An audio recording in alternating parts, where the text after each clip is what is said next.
bersifat motil. Sistem reproduksi dari spesies ini umumnya dilakukan secara pembelahan sel vegetatif, di mana satu sel induk membagi diri menjadi 2 sel anak. Sekian dan terima kasih.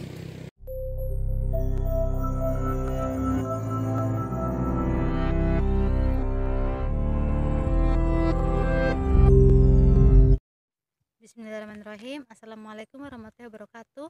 Saya Tisan Oktavia dengan stambuk I1A1-18014, jurusan Manajemen Sumber Daya Perairan, Fakultas Perikanan dan Ilmu Kelautan, Universitas Halu Oleo. Pada kesempatan kali ini saya akan menjelaskan materi tentang plankton, yaitu Knitsia bilobata.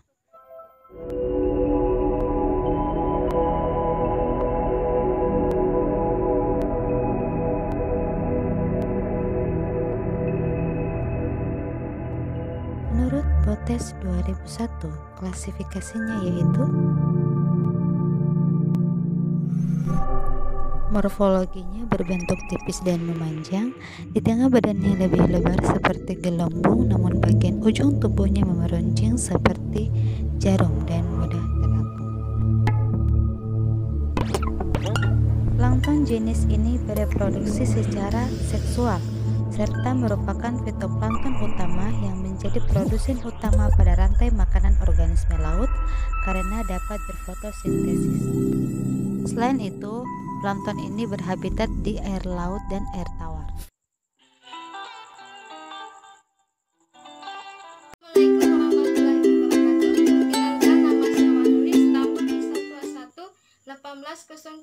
Mahasiswa Fakultas Perikanan dan Ilmu Kelautan Universitas Halu Oleo.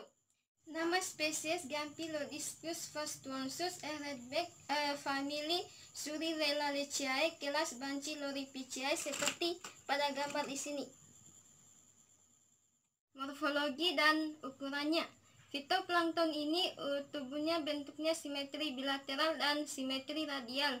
Umumnya ukurannya 2-200 mm. Habitat dan distribusinya. Kelas Bacillorhizidae ini mendominasi komunitas fitoplankton Arktik dan Antartika pada zona neritik, daerah tropis dan perairan lintang sedang dan perairan upwelling. Plankton ini bereproduksi secara vegetatif ialah dengan pembelahan sel atau aseksual, sedangkan secara genetik atau secara seksual ini dengan pembentukan oncospora. Mungkin itu saja.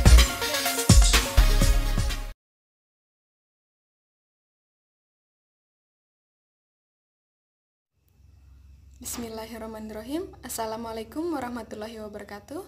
Perkenalkan, nama saya Trisma, Standbook I1A1-18031, jurusan Manajemen Sumber Daya Perairan, mahasiswi dari Fakultas Perikanan dan Ilmu Kelautan Universitas Halu Oleo. Spesies Neosynedra tortuosa Krunow termasuk ke dalam famili Diatomaceae dan kelas Bacillorhizidae. Spesies Neosynedra tortuosa memiliki bentuk morfologi dengan sel yang bersifat tunggal atau berkoloni. Individu sel berukuran panjang, sempit, dan berbentuk seperti jarum. Sel biasanya linear atau mengarah linear lanceolat dengan ujung berbentuk seperti kapitet. Ukuran dari spesies ini dari panjang 50-500 mikrometer dan lebar 5-9 mikrometer. Dengan habitat yang memiliki toleransi kondisi kualitas air yang luas, yaitu menempati perairan oligotropik, mesotropik, dan eutropik. Distribusi dari spesies ini mulai dari situ gunung, situ Cisanti, dan Telaga Nilem. Spesies Neosynedra tortuosa melakukan reproduksi secara aseksual dengan pembelahan biner, fragmentasi, dan pembentukan zoospora. Sedangkan secara seksual yaitu dengan konjungsi dan fertilisasi.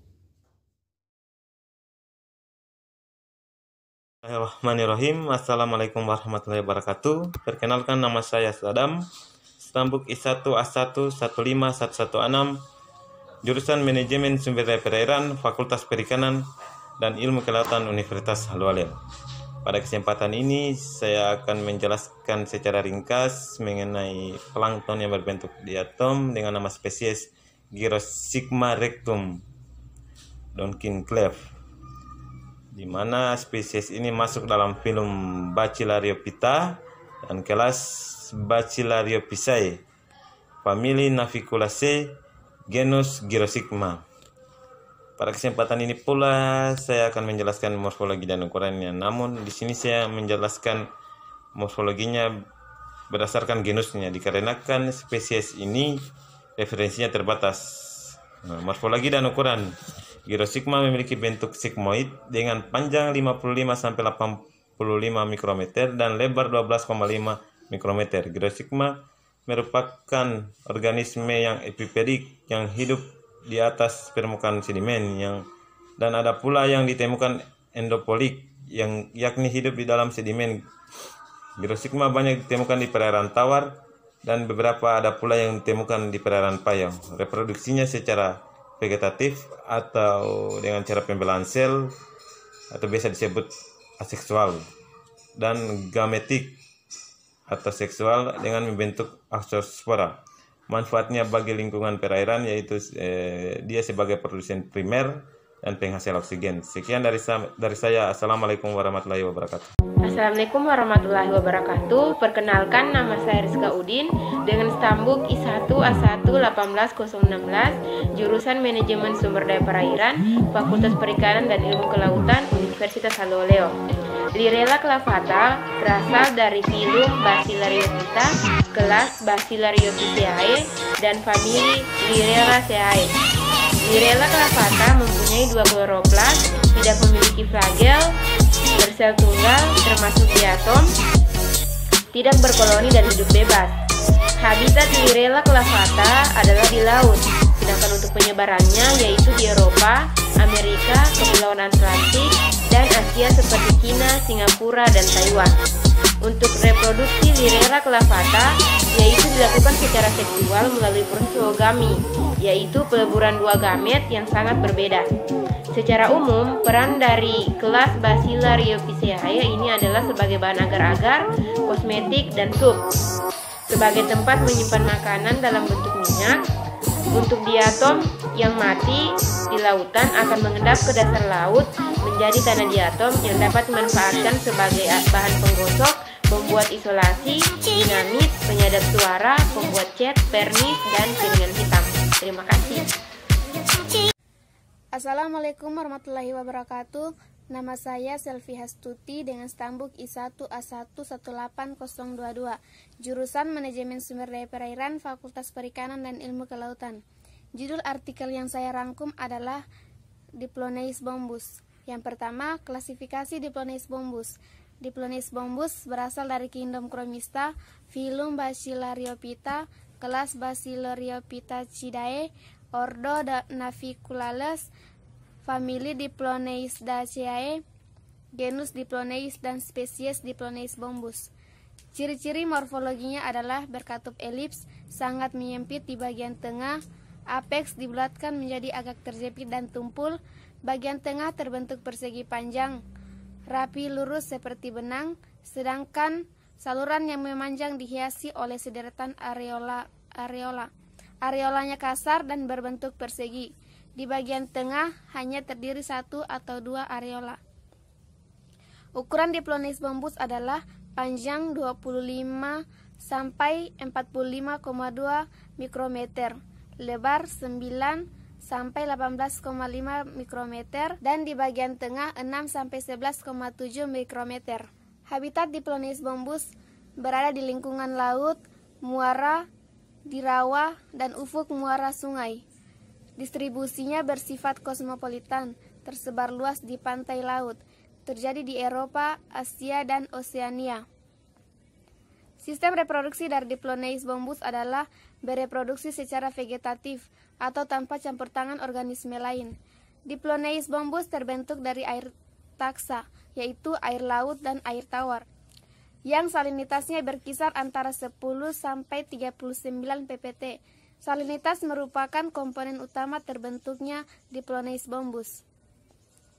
Manfaat ekonomisnya adalah dapat dijadikan sebagai pakan ternak. Biomasanya dapat dijual untuk bahan baku biofuel.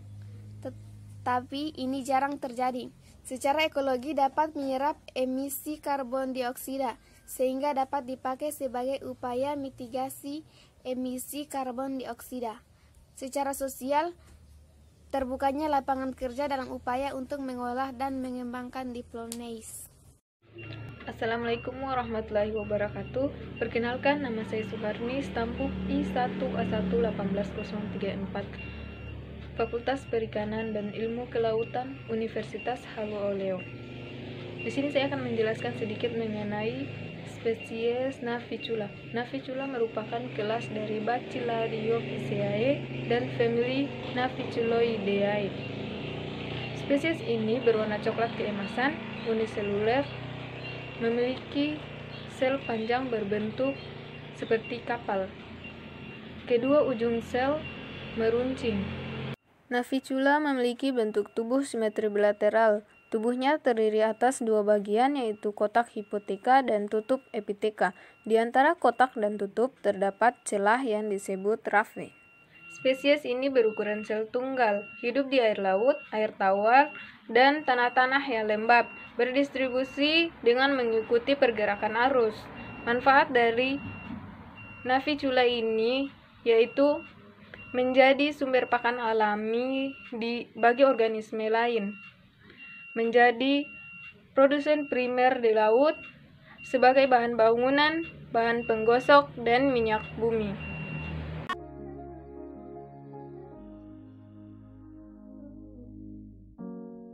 Assalamualaikum warahmatullahi wabarakatuh. Perkenalkan, nama saya Widya Damayanti, stambuk I1A1-18056, jurusan Manajemen Sumber Daya Perairan, Fakultas Perikanan dan Ilmu Kelautan, Universitas Halluoleo.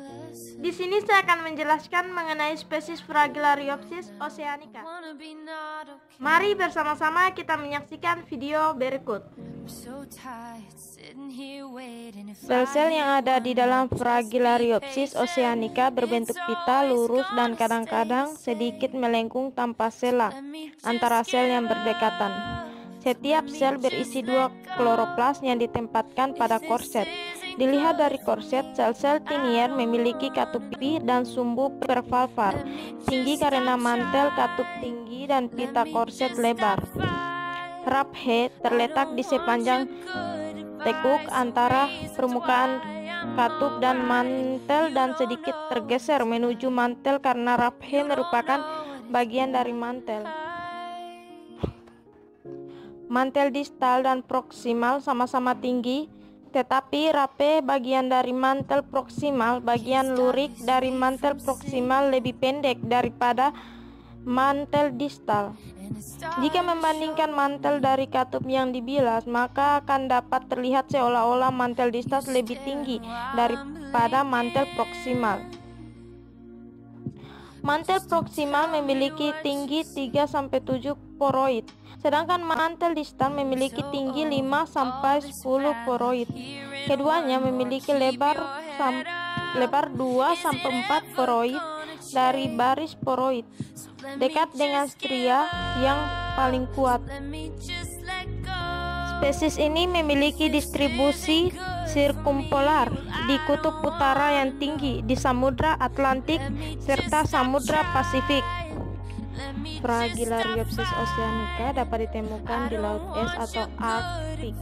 Terima kasih karena telah menonton video saya. Saya akhiri dengan ucapan wassalamualaikum warahmatullahi wabarakatuh.